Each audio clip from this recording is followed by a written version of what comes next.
Okay, good afternoon in Brazil, boa tarde no Brasil, good evening in South Africa. My name is Cristine Severo. I'm going to moderate this presentation now. This is the annual conference of the International Association for the Integrational Study of Language and Communication.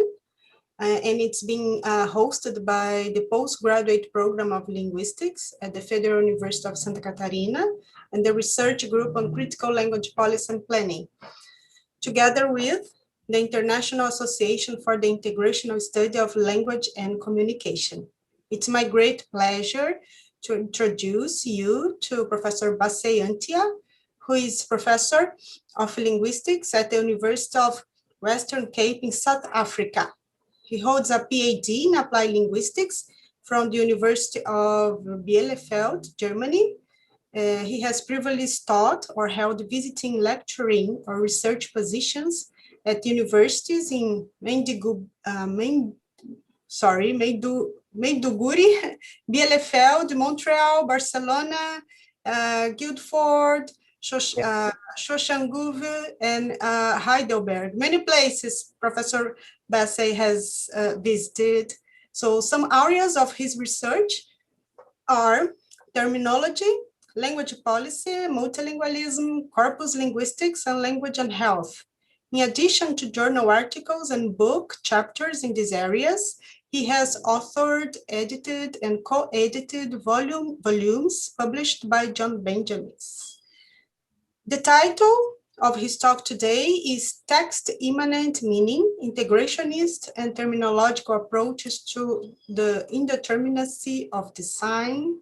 Professor Bassey, thank you very much for your virtual presence here today. And please, the floor is yours. Okay, thank you very much, Christine, and good evening, good morning, good afternoon, everyone. I'm going to be sharing some thoughts on the indeterminacy of the sign from the standpoint of integrationism and text-based terminology. But perhaps I should start off by noting that my very first introduction to integrationism was at a conference similar to this, I believe in the fall of 2019 in State College. And I owe the little I know to wonderful colleagues like Peter Jones, Bade Adrian. Now, at that conference in 2019, in fall 2019, I was not quite sure what to make of the knowledge I had been exposed to on integrationism. You might say I was having difficulty integrating integrationism as a sign into my research interests. But I would say that the presentation today is largely thanks to Sinfrey Makoni, who prodded me to try and make sense of integrationism from the perspective of my other interests. So essentially what I'm going to be trying to do is to understand integrationism from the standpoint of one of the areas I have had interest, and that's in terminology. So very briefly, this is the outline of my talk. We'll talk about briefly indeterminacy from the language philosophy standpoint, and we'll see how terminology and integrationism deal with the subject matter. But because I want to approach integrationism from the standpoint of text analysis, I offer a sample text which I use to analyze some signs in order to be able to make sense of the tenets of integrationism. And I conclude with a model that basically attempts to pull back from the brink of radical indeterminacy, those fields or areas that champion total indeterminacy. Okay, so let's get started.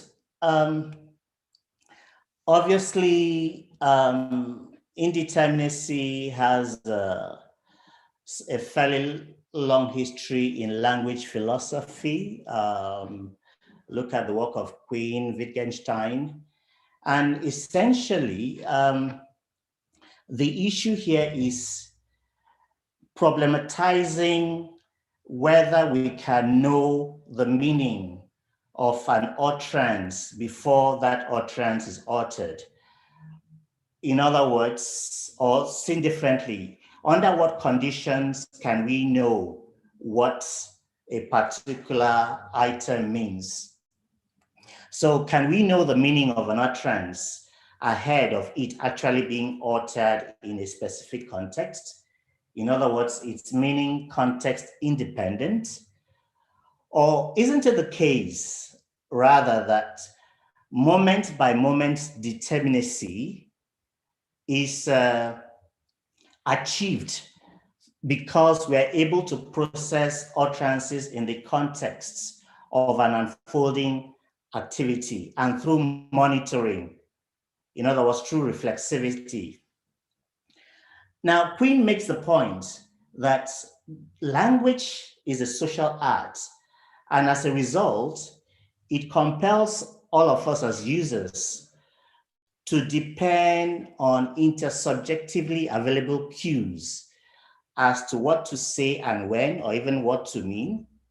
So, but on the other hand, it invalidates any efforts at collating meanings ahead of their actual use. So the question one may ask is, why is all of this relevant? Is it just something of interest to people who are interested in philosophy? I think that because we are dealing with issues of equivalence, correlation of signs, these are issues that actually have practical relevance for us when we read texts, especially when we are lay readers, non-specialist readers. It has implications for students, for translators, for lexicographers, and so on. So this is not just a philosophical endeavor. So against that backdrop, let's look at integrationism and text-based terminology and how they approach the subject matter of indeterminacy. Well, needless to say, many on the audience are perhaps already very familiar with integrationism. Suffice it to say that integrationism essentially lays bare a number of myths and fallacies around language. And it does this because it believes that we should move language away from some specimen or extract that is placed in a cold laboratory space for observation. It seeks to place language in the real world and therefore reclaim the lay experience as the basis for studying language. Now, on the other hand, text-based terminology is interested in the behavior of terms in texts, especially in special purpose text or language for special purposes texts. Now, in contrast to so-called non-specialist material, when we speak of specialist text, we're talking about text in which language use has traditionally been believed to be a lot more controlled, either because of the specificities of the knowledge content, the participants in such discourses, or the settings. So, in other words, language use is believed to be a lot more controlled here. Now, what's the connection of terminology-based studies to indeterminacy? I would say its connection stems from the fact that work in this area has thrown up inconsistent use of terms, confusing use of terms, variant use of terms, even in this so-called controlled language environments. And in the process, it has problematized the exceptionalism of the genre of special language texts. And we'll see that in a minute. So let's look at each of these very briefly to see some of their claims. I'll provide a very thumbnail sketch of both integrationism and terminology-based studies from the standpoint of indeterminacy. So, as many in the audience already know, integrationism refutes the fallacy of segregationism, which assumes that linguistic signs can have meanings independently of the real world or of the activities of sign users, of sign makers, or even of other semiotic systems. So what constitutes a sign, as you can see there, is not given independently of the situation in which it occurs. Integrationism also refutes the fallacy of telementation, which sees communication as an unmediated transfer of signs that are predetermined from one head to another. So connect a cable from my head to Christine's head, and whatever I have goes into Christine's head. It also questioned the idea of social convention underlying language use. We see this text from Harris, where Harris says it is erroneous to start with the notion of a social convention already in place. Our experience tells us that we attribute significations to things and events, irrespective of whether signs do not necessarily have a social dimension at all. So integrationism substitutes a number of ideas for these myths and fallacies. One such idea is the notion of indeterminacy. So the sign is the product of creative and purposive activity. It does not pre-exist. It does not exist before that activity. The sign user or sign maker has a lot of work to do because you can't fall back on repetition, you can't fall back on intertextuality, intertextual ties, you can't fall back on social conventions. So those resources do not exist. And then, of course, reflexivity, the constant monitoring of signs is an integral part of our communication experience. Now, text-based terminology, very briefly, it critiques a number of ideas. I won't go through all of them, but ideas such as terms are precise and context independent. Or if we see what Labov says there, words, in other words, words in general language have been called slippery customers, and many scholars have been distressed by their tendency to shift their meanings and slide out from under any simple definition. Now, watch the exceptionalism that comes in here as far as special language texts are concerned. A goal of some clear thinkers has been to use words in more precise ways. But though this is an excellent and necessary step for technical jargon, in other words, for specialized language discourses, it is a self-defeating program when applied to ordinary words. My suggestion is that it is a self-defeating program, not just in ordinary language words, but even with specialized terms, all right? Now, terminology explores indeterminacy in terms from a number of standpoints. multidimensionality, perspectivization, or ways of saying. A thumbnail description of this is, if you recall the issue of the elephant and tactile impressions of the elephant, you know, each person thinks the elephant is this, the elephant is that. So the principle of multidimensionality or perspectivization says essentially that the elephant may be named, defined, classified from different standpoints. And that would be what would bring about the problem of correlation. But it also talks about textual considerations. So different textual genres may explain why terms may not be used consistently, or even micro-genres, say the abstract to the introduction or the main body of the article, issues of thematic progression, involving nominalization, condensation, all of that could explain why terms may vary, issues of stylistic elegance, or sometimes just mere happenstance, fortuitousness. You use one word here, and the choice of that word dictates some other word which you hadn't even planned to use. But there are also epistemological histories.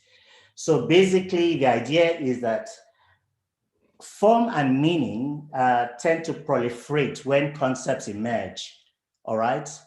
At the beginning, there are lots of neologisms, but this gets tree-blind with time, you know? Or some disciplines, to what extent does a discipline allow for poetic license for me to use terminology any way I like? Or when we are dealing with interdisciplines, for instance, environmental sciences, where you would have the biologist, the chemist, the physicist all working together, they may be using different terms. Actually, they may be using the same terms, not aware of the differences that exist. So terminology says these are all sources for the problem of correlation, the problem of equivalence. Okay, now, just to summarize what I see as the difference between both paradigms before we get to the analysis of text.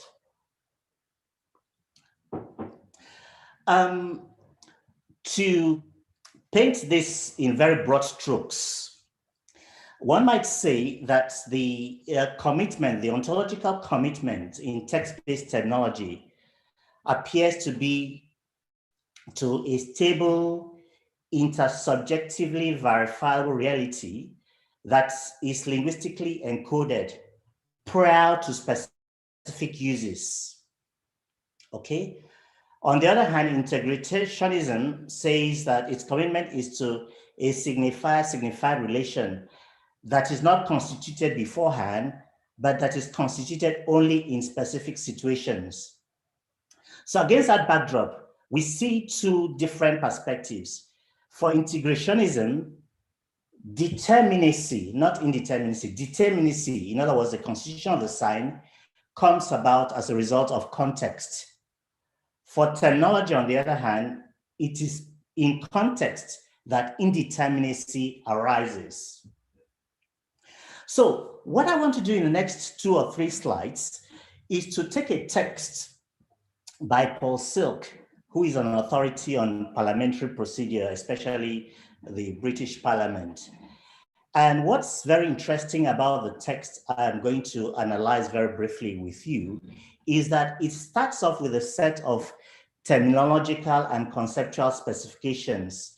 It tells you what this term means, what this term means, what this term means. And our task is to see if, as the text unfolds, progresses, those terms, those usages are consistently applied, all right? Is there something that happens? Okay, so this is my first excerpt, and actually the excerpts are more or less contiguous. And to the right, I have comments, all right? So it says this chapter will look in some detail at acts of parliament, and then there's the opposition there, the basic foundation blocks of the law, and explore the role which parliament plays in their making.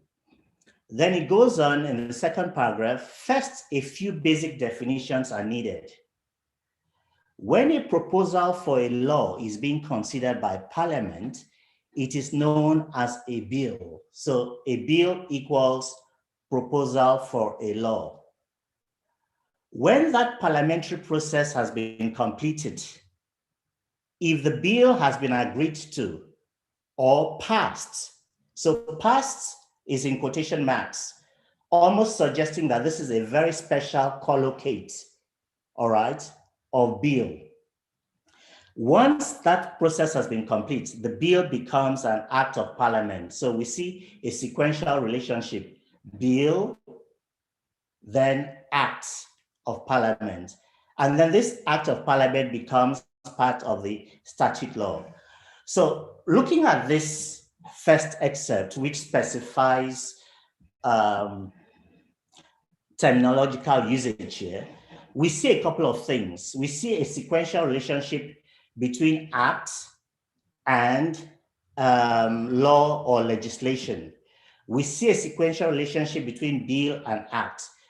There's a suggestion that passed is something of a special collocate of bill. Now, terminology might say, sorry, let me just get back to the previous. Terminology might say that what's happening here is that macro-social conventions associated with the meanings of these terms, act, bill, law, and passed, are being contextualized here. And at this point, pedagogy seems to be the main concern. We almost see at this point the text is trying to teach, all right? Now, when we go to the second excerpt, we see something happening. Although public legislation applies generally throughout the country, some acts of parliament are of far greater importance than others. What's happening here? Is public legislation being used synonymously with acts of parliament?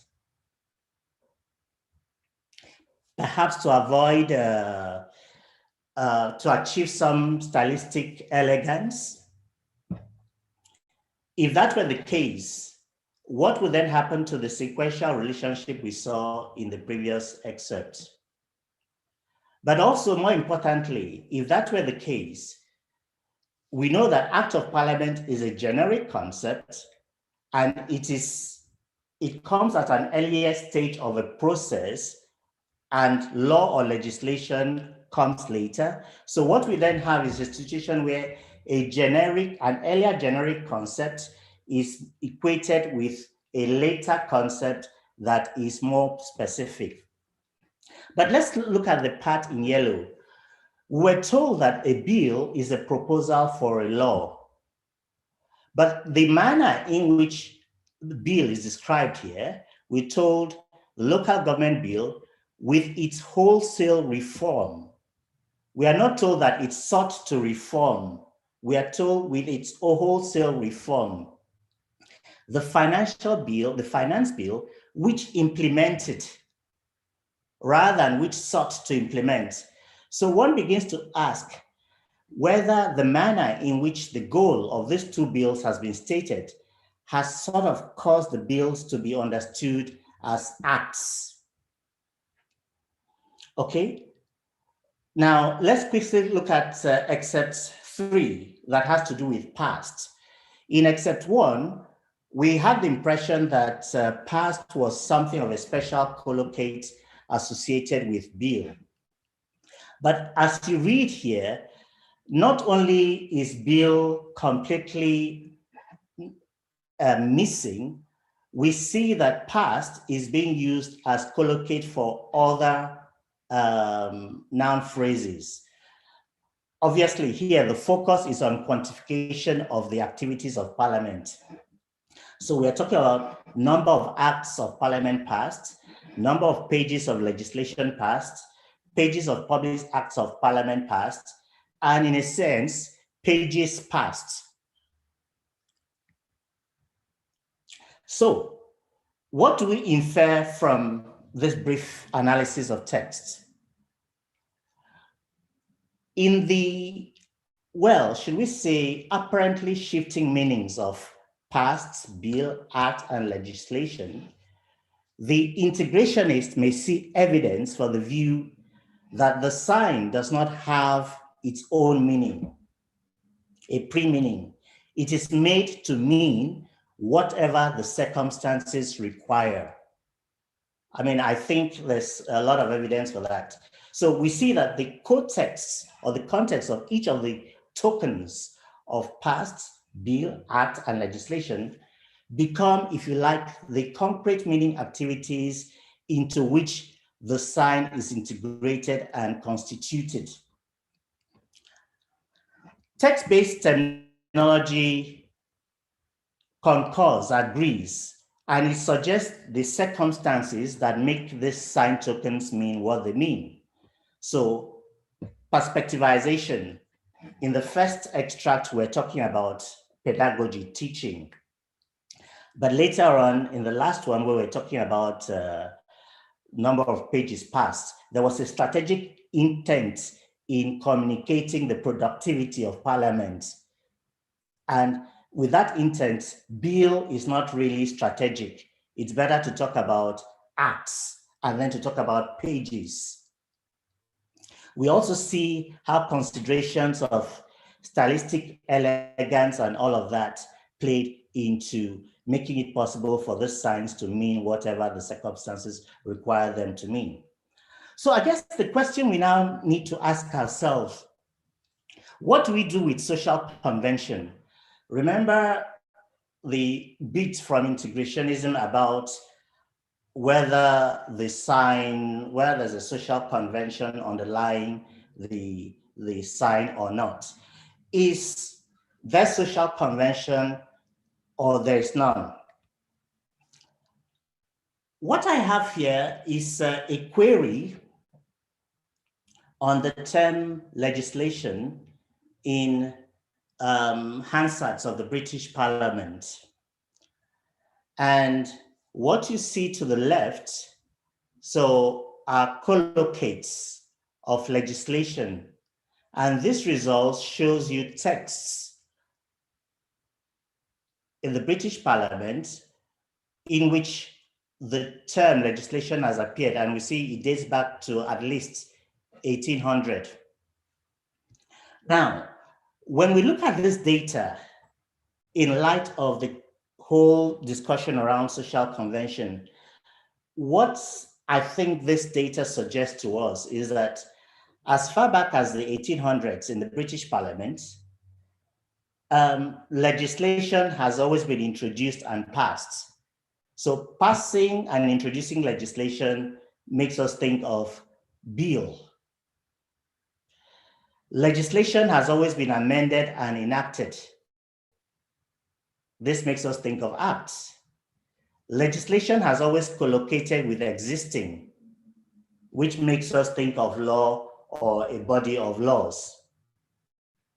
So clearly, although the text we analyzed seem to give the impression that those tokens were only being constituted in the code text in which they occurred, but we see that there are intertextual ties to established usage of those tokens in those particular set of meanings. So just to begin to conclude, how could we then look at how to pull back from what was referred here to as the brink of total radical indeterminacy? Well, it seems to me that total determinacy is certainly not tenable. but so also is total indeterminacy.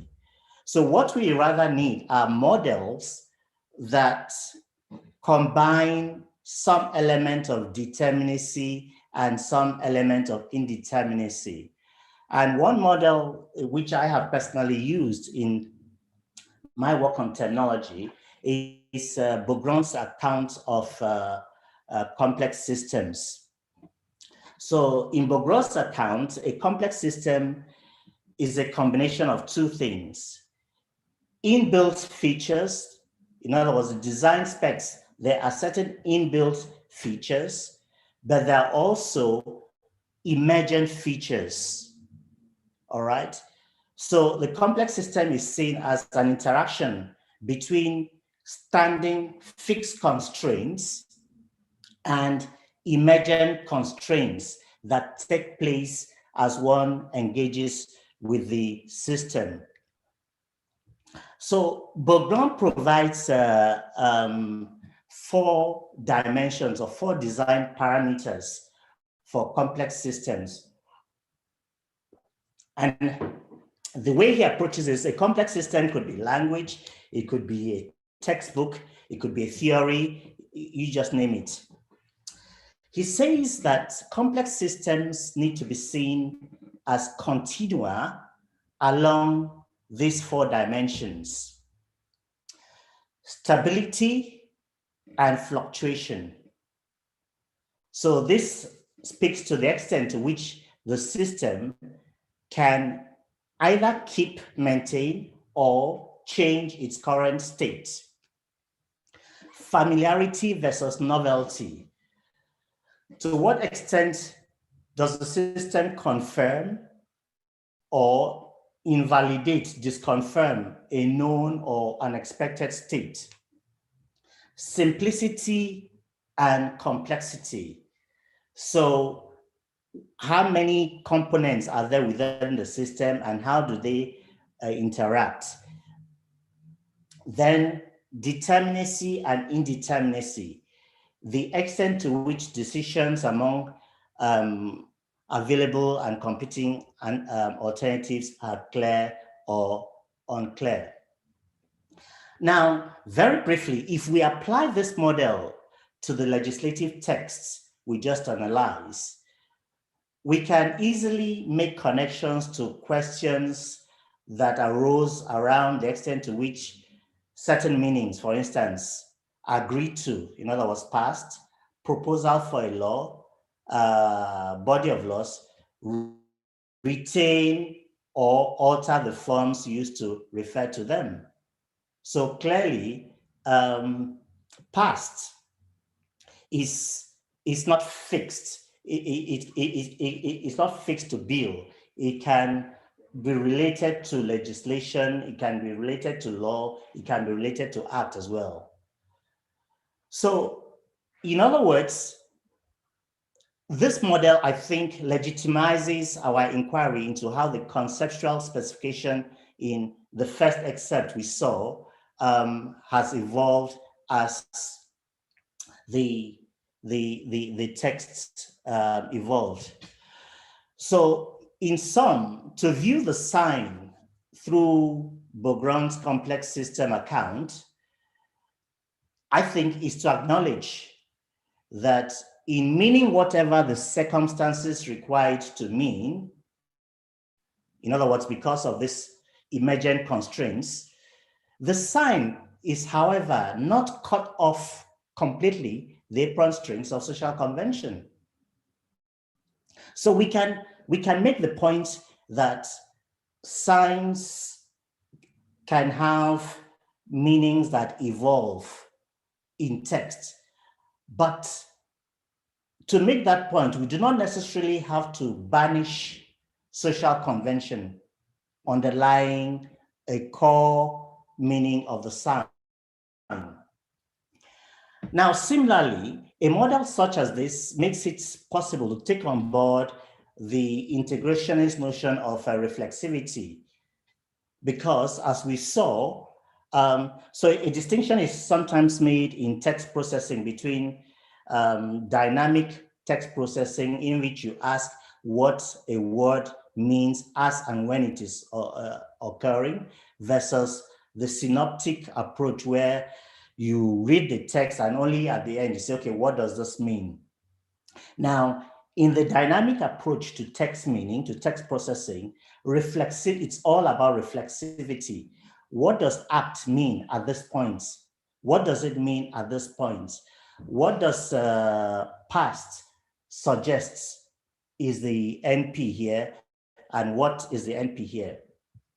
I also think that a model such as this makes it possible to take on board the idea that, look, telementation is certainly not a principle that adequately describes how meaning is made.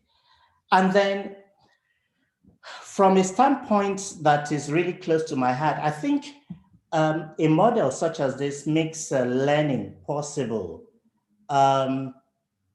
Because if we proceed on the basis that the sign maker or sign user interpreter has to be constantly overworked because the sign is being constituted there and then, it then means that students, when they see variant terminology in texts, they are likely to see this new terminology as not having any relationship to whatsoever with previous terminology that they have encountered. Let me just give a very quick example from some previous work.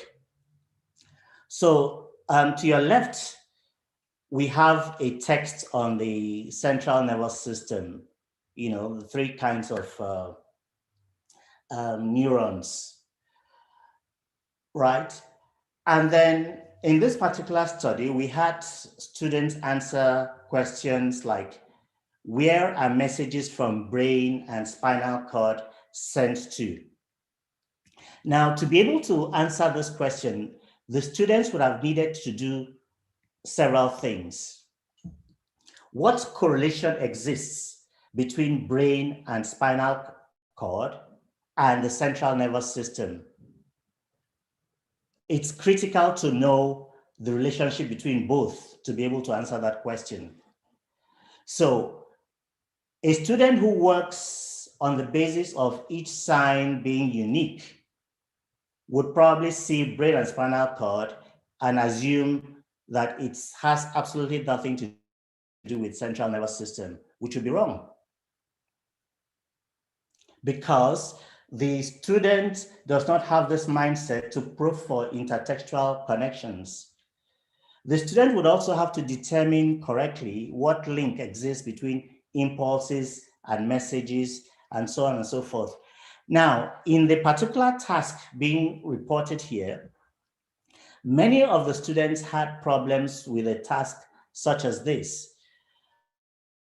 Now, in integrationism speak, on encountering brain and spinal cord in the question, so the text they were exposed to used central nervous system, all right?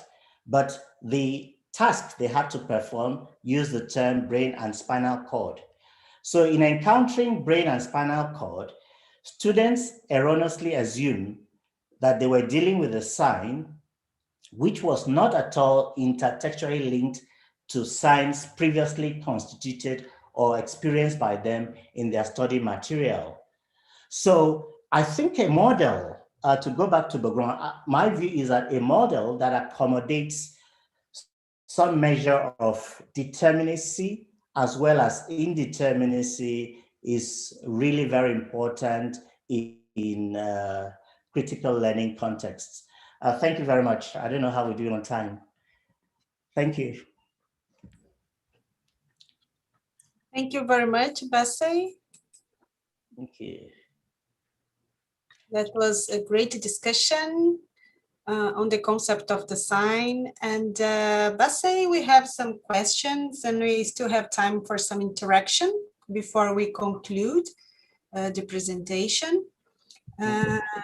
Yes, there is one question that is related to the implications of this conception of a sign, the idea of indeterminacy of the sign to a theory of translation. So yes, precisely. So translation is a very interesting environment in which the whole discussion of determinacy and indeterminacy of the sign is very important. So in the text we just examined,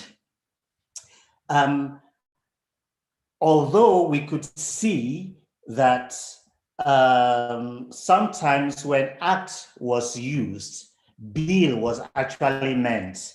Now imagine having to translate this into some other language and you were not mindful of this meaning sliding under these words. You may be misled into, for instance, rendering bill, which was the intended term, as act in the target language, which may make your text rather meaningless.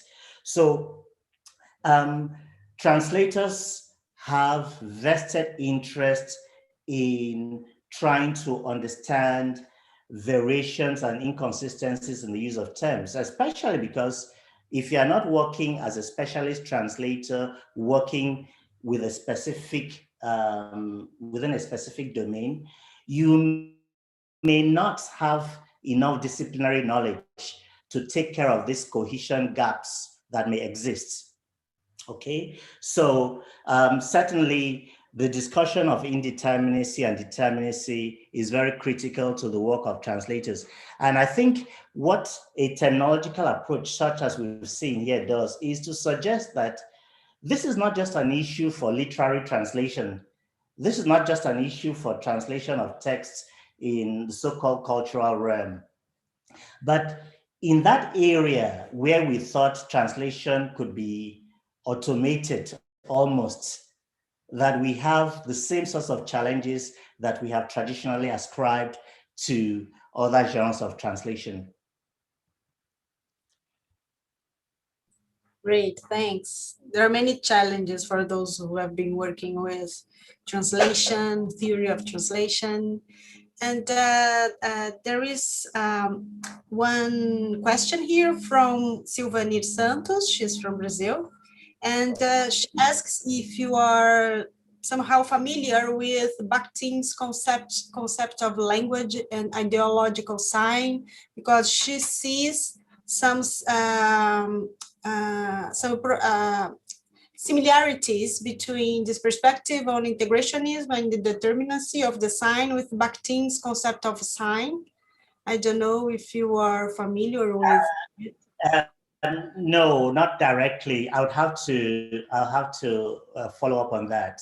But thanks for that lead. I would have to follow up on that to see Bakhtin's account.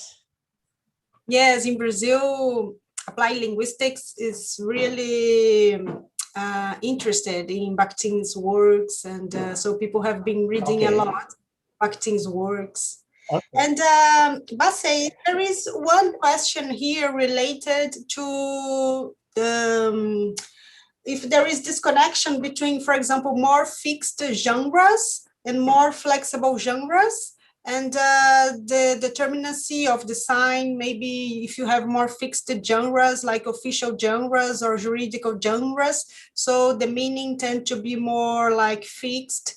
And if you have more flexible genres like poetic and oral genres, then maybe the sign tend to be more flexible. So can we correlate this continua in relation to the determinacy and indeterminacy of the sign with types of genres or discursive genres?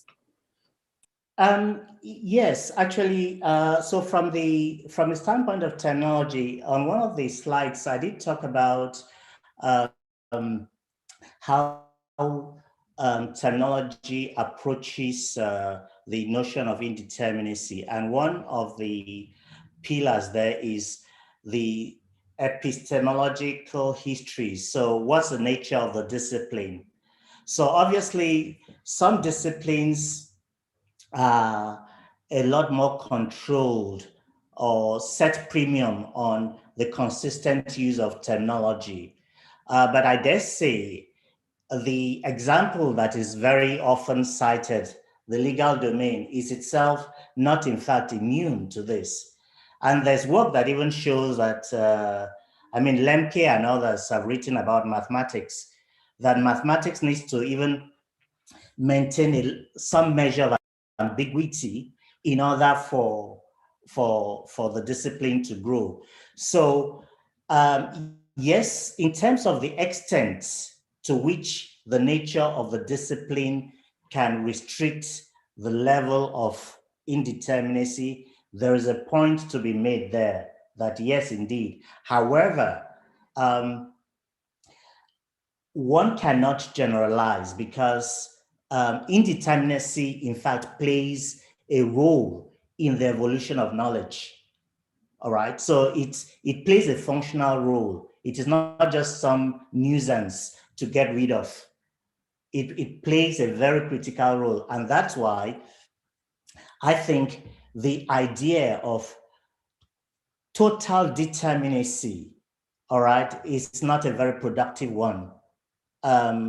You need those margins where you can have contestations, and it's in those crevices that something new evolves. So yes, to a large extent, the nature of the discipline can determine the extent to which indeterminacy phenomena would occur.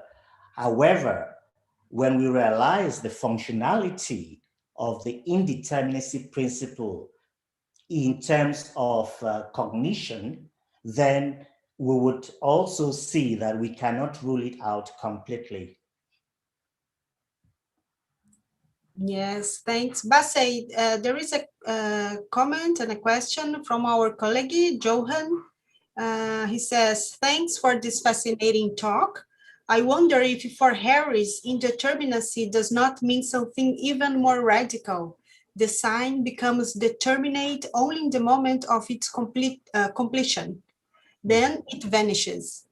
And can never be retrieved except as a memory trace for another sign. Would you like to comment on that? Yeah, so it's a okay. So if it disappears the moment it is constituted, are we saying that it is not available except as some distant trace for reuse? That might make language use a very, very tedious and tortuous process. Again, it's maybe it's a question of whether how we define the trace, or whether we are splitters or we are lumpers. Yeah, so it's the way communication works by repetition, all right? But repetition with some variation. So I am not very certain that any position that pushes indeterminacy in that way is necessarily very useful in certain practical contexts. So how does that work in teaching? I would ask. All right, how does that work in teaching? So a student has read a textbook, seen certain signs in that textbook, and then you get to the exam hall, you see other signs. Is a student going to be able to answer the question on the basis of very faint traces of the previously encountered sign? Or is the student going to see the previously constituted and encountered sign as a resource for making sense of the current sign and answering the question? So that would be my take. So, I mean, I think, to sum up, I think the idea of indeterminacy is useful in jolting us out of this mentalism of fixed meanings and fixed words and all of that. But whether it's an overkill is something we'd have to determine. But my view clearly is that yes, there's role for indeterminacy, but we need not throw out determinacy completely from the equation.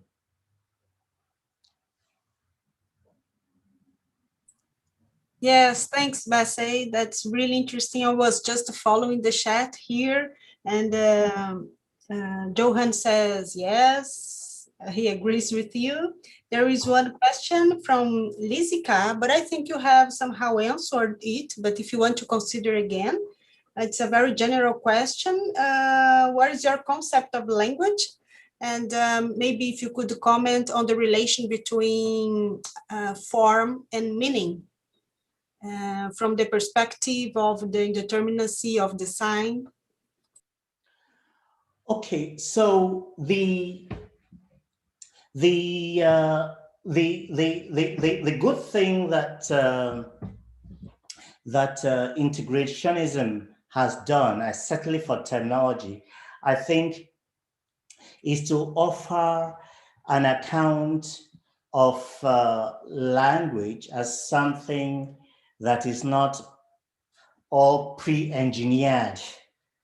All right, so something we pick and simply use. I think it underscores the agency of people who use language, and that is critically important. So like the idea that a sign can mean what anybody wants it to mean or what the circumstances require it to mean, I think it's a very useful, productive way of viewing language. So in that sense, I think integrationism really gives us a usable, functional account of language ontology. However, the concern then remains in trying to respond to a certain tradition of linguistics. Do we completely jettison other aspects that are extremely very useful? So my view is basically around the idea of a complex system. So we need to see language as a complex system. Yes, it does have inbuilt constraints, but it also has lots of emergent properties. Okay, communication would be very, very difficult if language were seen simply in terms of emergent properties. All right. I think what this analysis suggests is that we need to work with a view of language as entailing both inbuilt constraints and emergent properties. Thanks, Bassey. And Johan goes ahead. He says, I know it's a huge problem. Is there a Platonic notion of form in integrationism? What is repeated, the form? Without it, you can't make sense of communication, but Harris doesn't like it, right? And Lars Taxon, he also makes a comment, very interesting talk. He asks, is segregational language, social convention, a second-order macro-social factor? If so, we need the language to communicate. The sign becomes determinate for the sign maker in the moment and indeterminate, but macro-social factors are stable and then determinate. So I don't know if you'd like to comment on that. Yeah, I think that's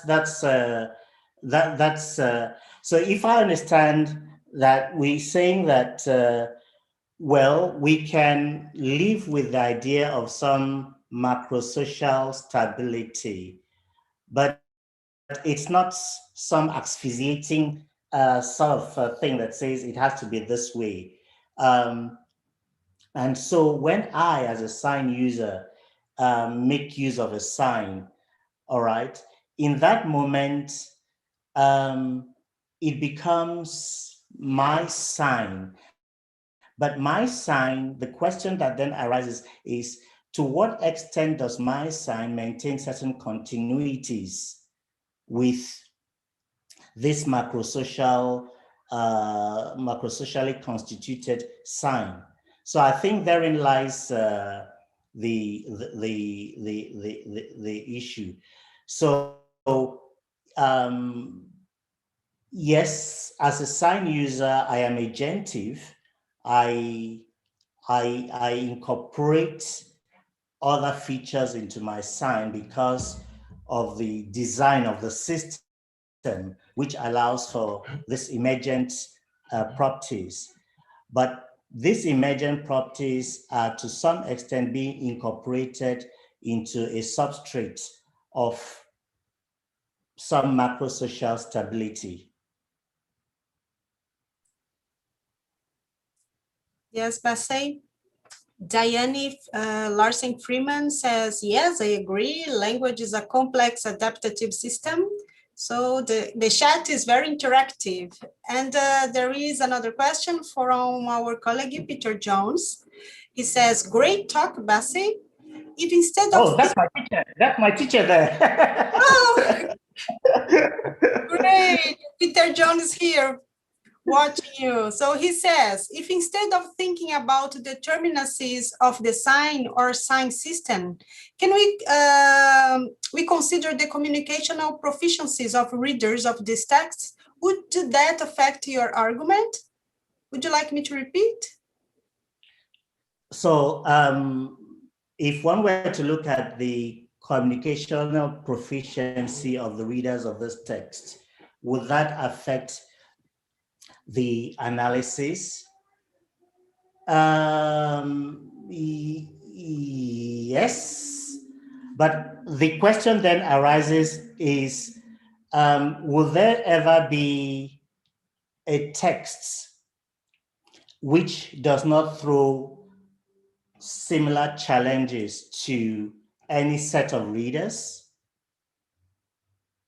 So I can imagine that an expert in parliamentary procedure would read that text synoptically rather than dynamically.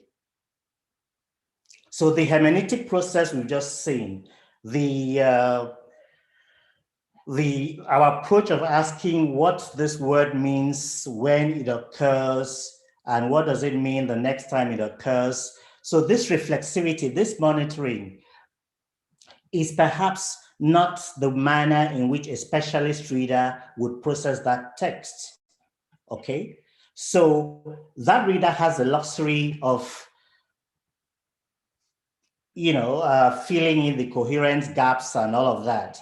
But the non-specialist reader, and I have taken on the position of a non-specialist reader who is trying to find out what does this word mean here and now, all right, comes up with this sorts of concerns. I get Peter's point that an expert reader would not have these challenges, but my question would be, is there any text that does not present challenges to other categories of readers? But thanks, Peter. I'm sure I'll need to think about that some more as well.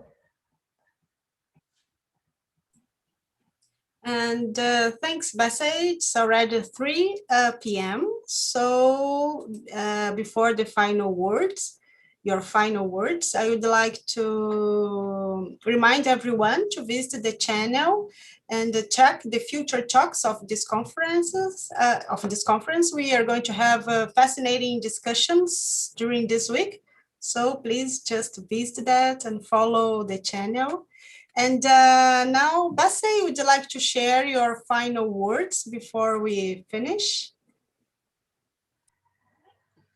Okay, well, it's well, thanks a lot for this opportunity.